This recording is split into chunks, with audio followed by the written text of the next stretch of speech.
Mr. DOAN, very straightforward question. Are you still protecting Minister Mendicino, now known as MP Marco Mendicino?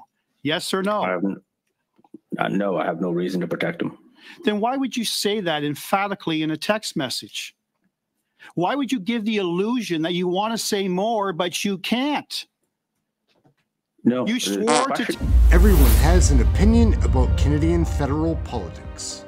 Hey gang, what's up? Just Aaron right here, Question Period Canada. How y'all doing? Back with another crazy committee video. This one's Larry Brock. He was a big-time prosecutor. Now you can tell that he was a lawyer. Like, you can tell the way that he asks his questions and demands answers in committee. He's intense, guys. Let's take a peek at Larry Brock. Let's go. And then do another 5-minute break. We'll start with Mr. Brock for 5 minutes, please. Thank you, Chair.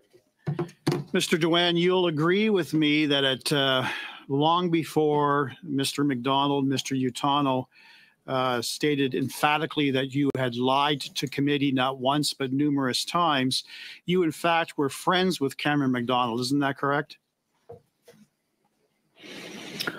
I would consider him a very close colleague that I got along with. Yes.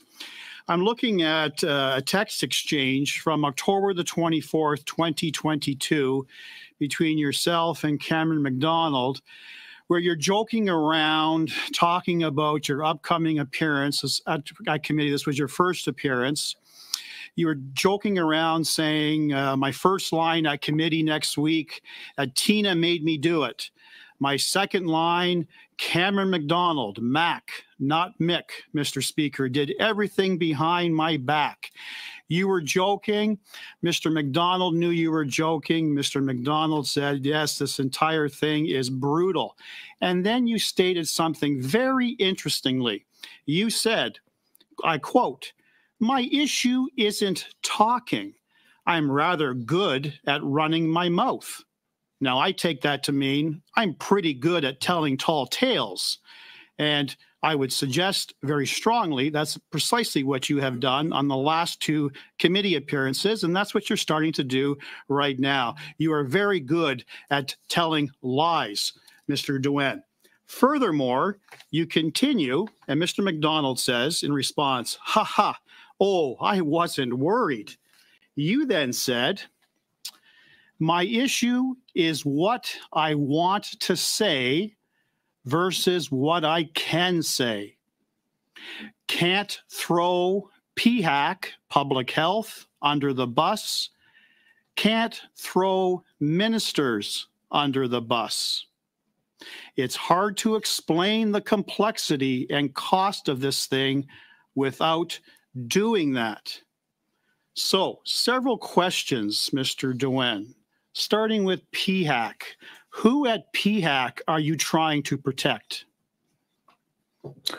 Thank you for the question. I'm not, first of all, I do not recall those exchanges. I'm not questioning them. I don't recall exchanges I sent 2 years ago. I send hundreds of texts a day. But in terms of protecting anybody, there is nobody to protect. In terms of the question of throwing people under the bus, the PHAC were the business owners. They defined the requirements. I think it was well stated here. There are, I believe, to memory, over 80 OICs. Those were not CBSA OICs. We had to react. We were working around the clock to meet the requirements. Thank you, Mr. DOAN. I only have 5 minutes. I'm reclaiming my time. To your point that you don't recall, these text messages are probably still on your phone, unless, of course, they mysteriously got deleted as well. Okay, so I encourage you to review your phone messages from just over 1.5 years ago.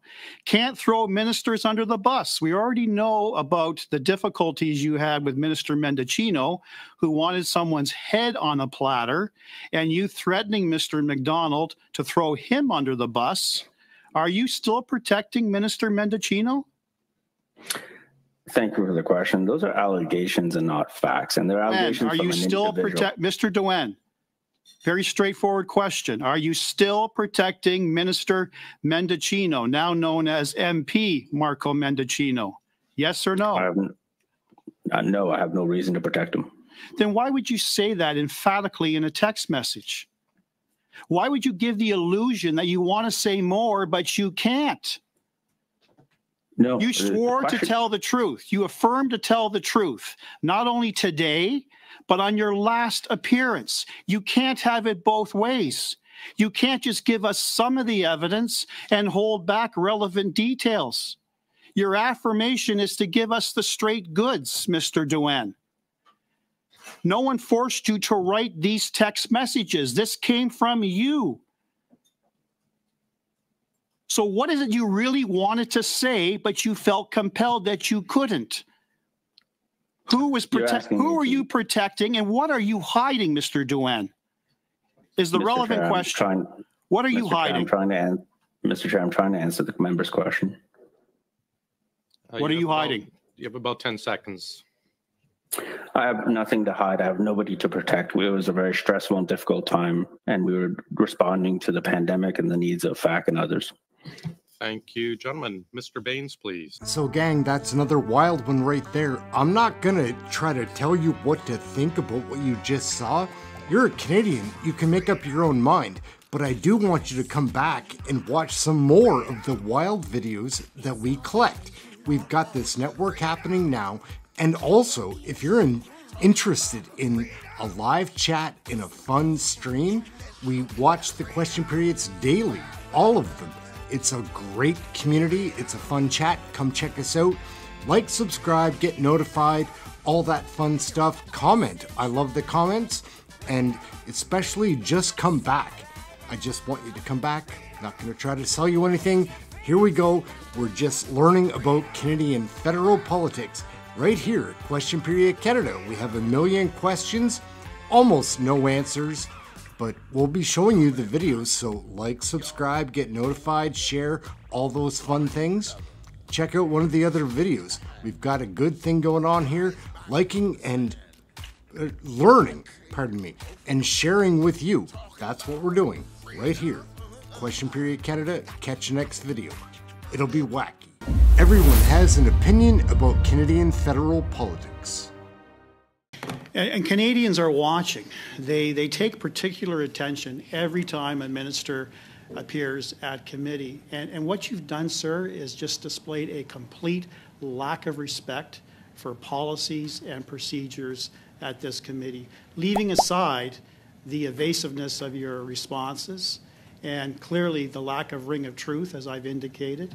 So on the issue of what was reported this morning in the global news, did you take it upon yourself to reach out to your former partner and ask for clarification as to who this other Randy was? So, Mr. Brock, on that particular point, yes I have or no no, sir? Did you reach? role. I've got 3 minutes. I have seconds to sir, respond to I've your. got Mr. Chair, 3 I minutes. Point of order, Mr. Mr. Brock, just allow the minister to respond to the question. Like and subscribe. Get your Canadian federal politics right here.